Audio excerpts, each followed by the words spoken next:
À Névillers, les enfants sont mis à contribution pour décorer le sapin de Noël. Une activité ludique, un travail collectif qui donne ses fruits, des fruits naturels, car cette année, c'est un sapin biodégradable sur le thème de la nature. Regarde là, il y a un petit crochet. Hein, et des noix. Et qu'est-ce qu'on a aussi? On a aussi des étoiles filantes. Elles sont pas filantes, mais elles sont très très belles avec de l'osier et des oranges.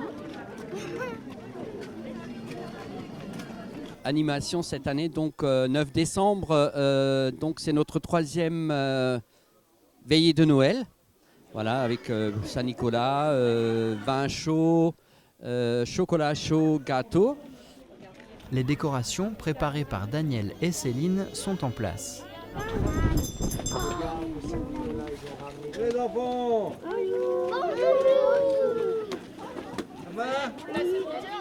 Le Saint-Nicolas récompense les enfants avec du chocolat.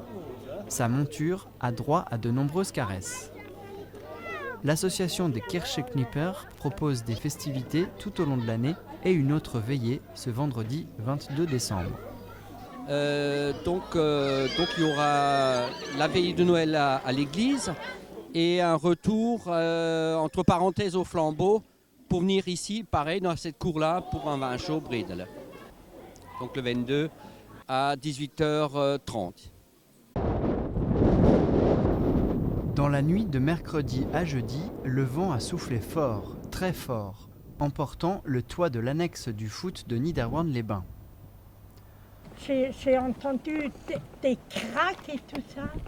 Le secteur le plus touché par la tempête est celui de Haguenau. Les pompiers du Bas-Rhin ont reçu presque 300 appels dans la nuit et sont intervenus au moins à 70 reprises pour dégager les chaussées.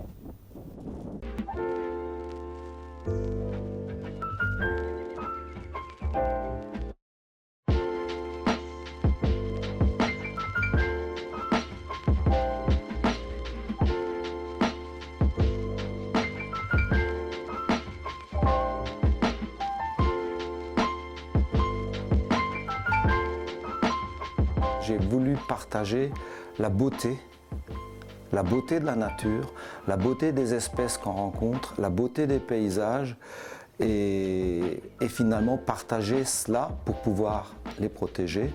Et quoi de mieux que la photographie pour émouvoir.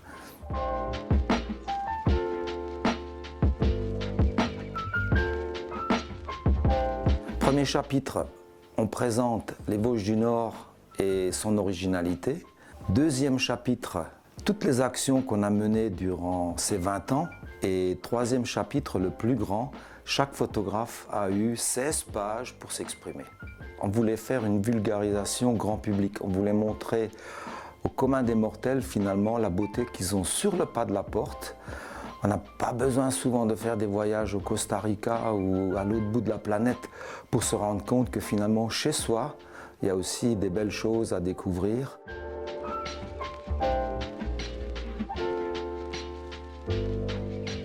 C'était un endroit vraiment bien au niveau nature. Il y avait des atouts de tous les côtés, bien qu'on dise que les Vosges du Nord sont d'un milieu très pauvre, donc on n'y trouve pas grand-chose. Mais en fait, si on creuse un peu, la pauvreté des milieux est remplie d'une richesse phénoménale, quoi. Mais bon, il faut s'y attarder. Et une fois qu'on a commencé, bon, après, on n'arrête plus, quoi.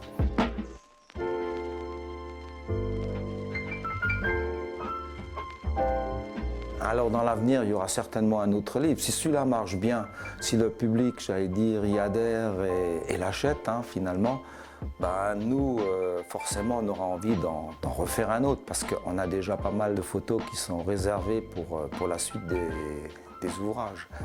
Alors, le livre, où est-ce qu'on peut le trouver? Bien sûr, chez tous les auteurs. Hein, donc, tous les auteurs ont un stock de livres. On peut l'acheter et le trouver à l'Office de tourisme de Niederwand-les-Bains.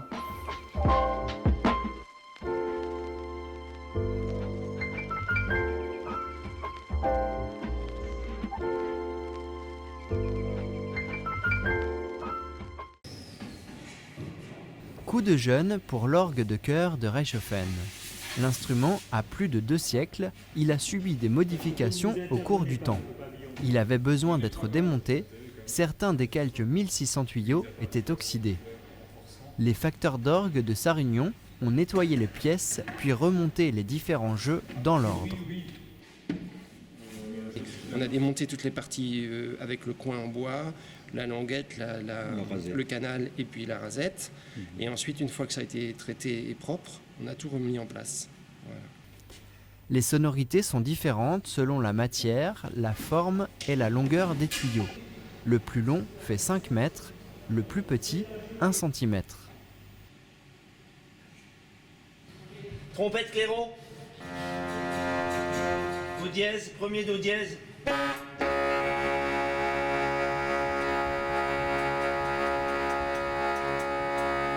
C'est grâce à cette tige qu'on va accorder le tuyau.